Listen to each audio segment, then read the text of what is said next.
Hi, welcome to Gospel with Greg, and this video is the fourth installment in the What Now series within Gospel with Greg.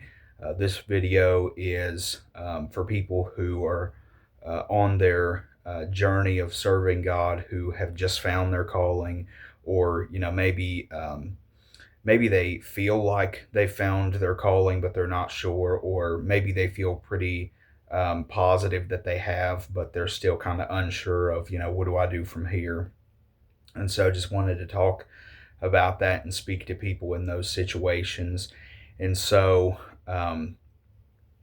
there's a few mindsets that I have and a few helpful things I wanted to discuss. And so, first off, this is an amazing thing, finding your calling. And, um, I believe I said in one of the previous videos, don't downplay, the calling of, just sharing your testimony to people and being a witness, to your, people around you, your family or your friends, your coworkers, your neighbors, telling them about God, that's definitely a calling. Jesus called us to do that in the Great Commission. But in terms of, if God's called you to, do music or be a preacher, be an evangelist, a pastor, whatever it is, it's amazing to do that for God. Definitely it comes with responsibilities, and it's something we shouldn't take lightly. It is an amazing thing to do for God. And regardless of what you do ministry wise, it's always important to remember that ultimately you're an instrument that God uses to help people, either to help other believers grow or to help draw people who are lost to God, to be an instrument God can use for that. And you should really let that just completely saturate everything you do and be at the core of what you do for God. I've found that that's really the crucial piece that we need to remember. If I had to give advice to particularly preachers, since I'm a preacher, but really anybody, is to keep that mindset, because that's going to help you with everything else. There's a lot of specific pieces of advice I could give for, different things to do with preaching or different ministry things. But I would say if you can really get that down, that's going to give you a huge advantage with everything else and get you in the right mindset to do whatever God calls you to do. And so it's important to remember that. And even if you're in leadership, if God calls you into a position of church leadership, ultimately you're still a servant to God, and you are in that position also to serve the people He's put in your congregation and in your path to, again, help them grow and help lead new souls to God. And so that's what needs to be kept at the core of anything you do ministry wise. And also realize that whatever God has called you to do is a perfect calling for you. It's His perfect plan for you. Because so many times in the church world, we can get caught up in this, oh, look what he's doing, or look what she's doing, I'd like to do that.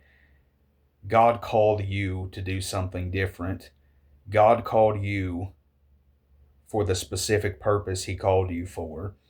Even if you don't know all the reasons of why you've been called to do a certain thing, know that God doesn't make mistakes. He gave you the exact calling and the exact ministry you were meant to have. And that's really such a special thing when you think about it. If what He called you to do was, well, let me backtrack a bit. If you have this feeling of, what I'm doing, it just doesn't seem important, let me tell you, God wouldn't give it to you if it wasn't important. So there is a purpose to what you're doing. And again, it's part of God's perfect plan for you.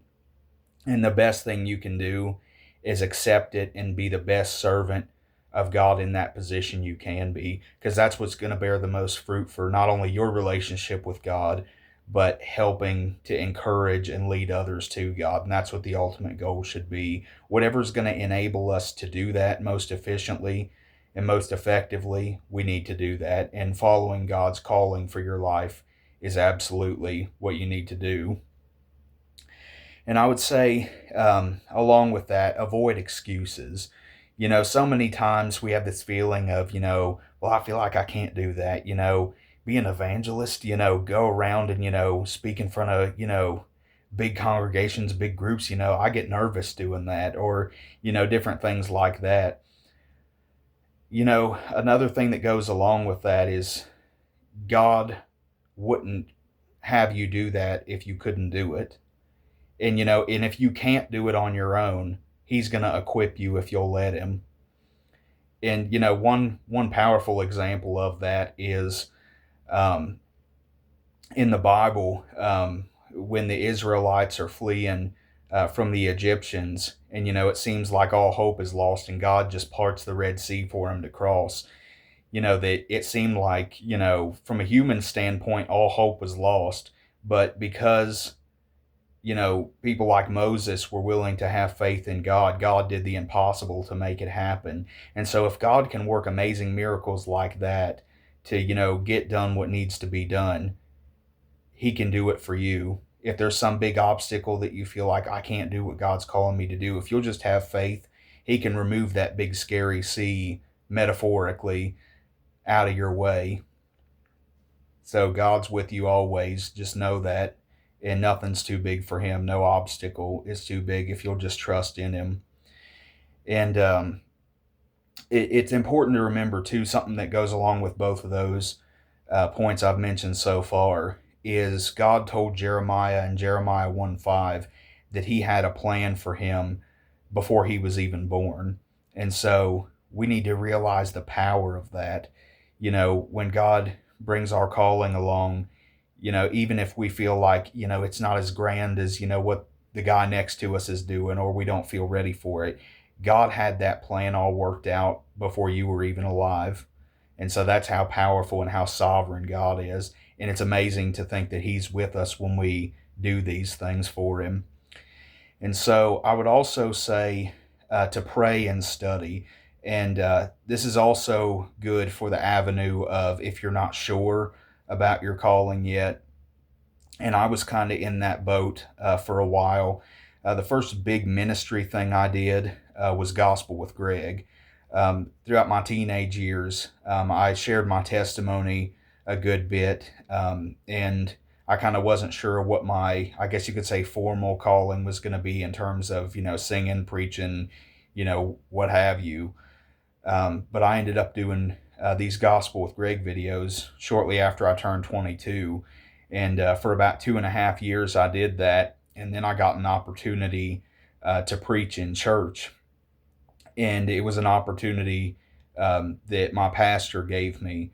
And I kind of had this feeling of, what? I'm about to preach. I've never done this before. And not that I didn't want to do it, but I'm just like, wow, this is new. And I did it, and God guided my path through it. And I remember reaching out to my childhood pastor and saying, I don't really feel, up to this point like I've been a preacher, but it seems like maybe that's something God's, guiding me toward. And he told me, that he was going to be praying for me, but told me that if it's God's will, he'll open the doors for me. And that actually goes into the next point, which is walk through the doors when God opens them. Like I said, I wasn't sure what was going to happen, but I was willing, whichever way God took me ministry wise, I was willing to do it. And so I started getting more opportunities, and I could see God was doing things with that. And I remember it was a really powerful moment for me. Excuse me. The second time I ever preached, I still was kind of like, is this something God's going to have me regularly do going forward or what? And I still was trying to figure things out.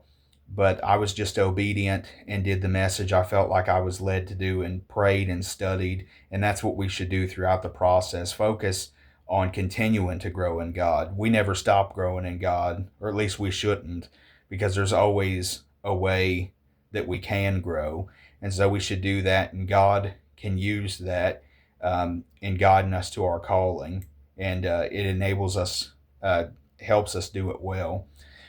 And so I tried to have that mindset. And I remember after the second time I preached, there was a woman in the congregation that came up to me, and she told me I was going through something, and that message spoke exactly to it. Gave me the answer I needed.